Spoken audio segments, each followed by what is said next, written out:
Now called the purple mushroom, her business sells products not just for their taste, but for a variety of health benefits. In this coffee, there are 5 different kinds of mushrooms. Tatrina, alongside other fungi specialists, say chaga brings down inflammation, cordyceps regulates energy levels, lion's mane helps with memory and recall, and reishi relieves anxiety and stress. According to Hannah, styrofoam is actually one of the most common items that gets misrecycled. She says in recycling plants, the styrofoam gets smushed so thin that it's unsalvageable to be made into any other products. At this point in time, Summit has not hired any teachers or enrolled any students, but they're using social media sites like Nextdoor and Facebook to attract attention and recruit interested families. We can see in more rural areas like Orangeburg and Newberry counties, about 50% of the population is scoring below a basic level in health literacy tests, while in more urban areas like Richland, Lexington, and Greenville counties, only 25% of that population is scoring below that level. This bill would establish a grant program, and those funds could go towards building ag or equine facilities around South Carolina, which Maddie thinks would be a great idea. Yes, thank you guys. That's right. I'm here live at the State House where a bill has been introduced regarding open enrollment in South Carolina public schools. Right now, districts across the state offer intra-district open enrollment, which allows students who live in that district to choose whatever school they want.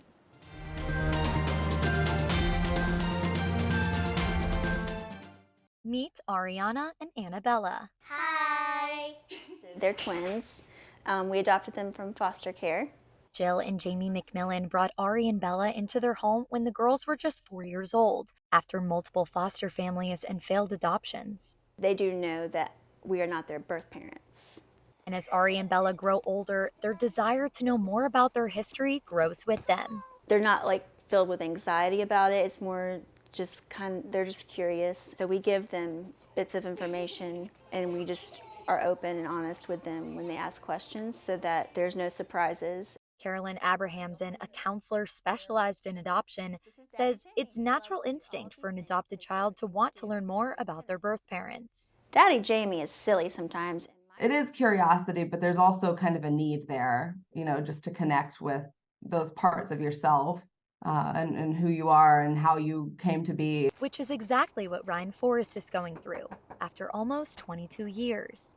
Ryan was adopted pre-birth but stumbled upon his birth mother after using a DNA kit on the 23andMe website. I wasn't obviously looking for her. I knew that I wanted to find her at some point in my life. After 2 years, his curiosity drove him to finally message his birth mother. Carolyn says most adoptive parents are supportive of this process, but kids often hold hesitation. A lot of times people think of it as like a betrayal, to their adoptive families. They feel like they shouldn't be wanting that info because they have what they need and they're taken care of. But Ryan says his adoptive mother, Marie, is the only one he will ever consider mom. This is like the part of my life that is all me in a way, and I've asked her to respect my boundary line of let me handle this. I'm going to handle this on my own time. As Jill's twins grow older, she's compelled to think about these boundaries too. We would be willing to let them reach out to their birth parents, and because that's part of who they are. And although these families are years and miles apart, both Ariana and Annabella, as well as Ryan, are starting to navigate their uncharted waters of familial identity. For Carolina News, I'm Tatum Miller.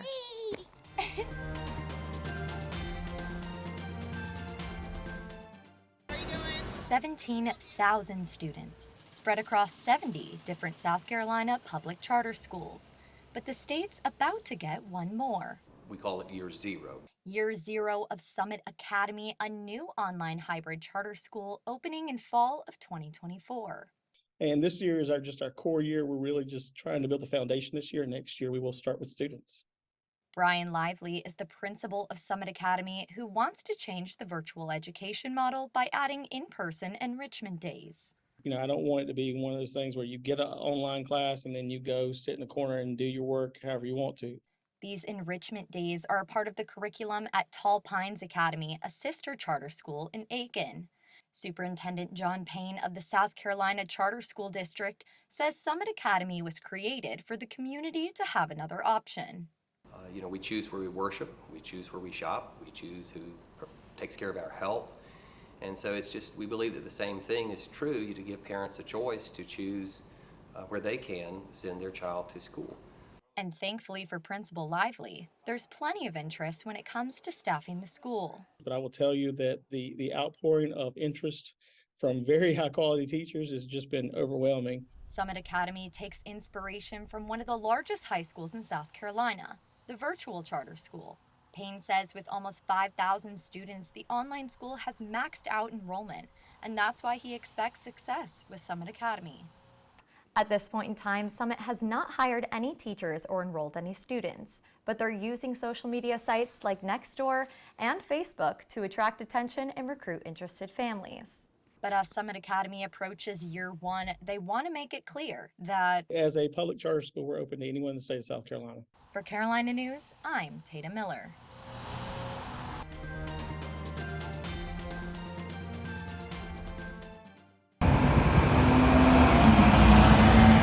We all know to reduce, reuse, and recycle, but what exactly can go in those green bins?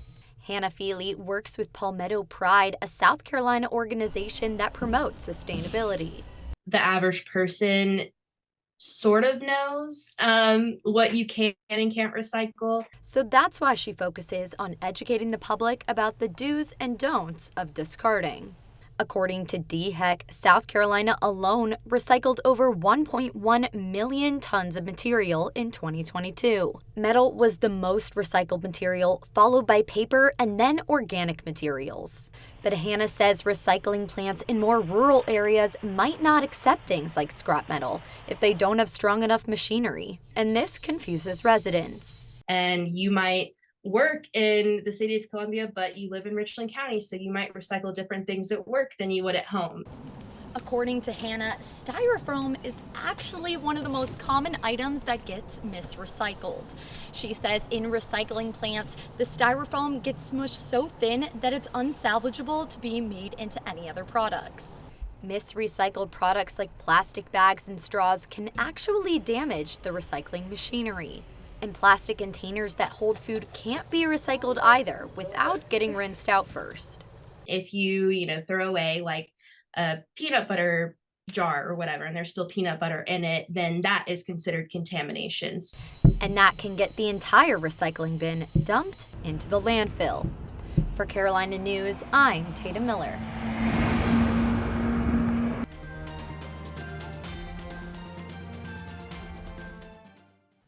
Nikki Haley is running for the 2024 presidential election. The former governor of South Carolina is in Charleston today announcing her campaign. Our Will Kronsberg is live at the State House right now. One man is traveling across the United States to give free haircuts to people who may not have resources to get one on their own. Here's Hunter Burbank with the story. Padgett says the facilities department is working on completing the Longstreet project, Campus Village, and updates to the Jones Building heading into the fall. Right, but the temperatures will be rising dramatically starting tomorrow. Our Lauren Waters is in the Weather Center to tell us about this week's forecast. Finally, tonight on Carolina News, a Columbus, Ohio pizzeria has created quite the buzz on social media. Have you noticed the closed sidewalks and construction noise at the corner of Sumter and Green Streets this week? Reporter Will Kronsberg has the details on what's going on and when the area may be cleared.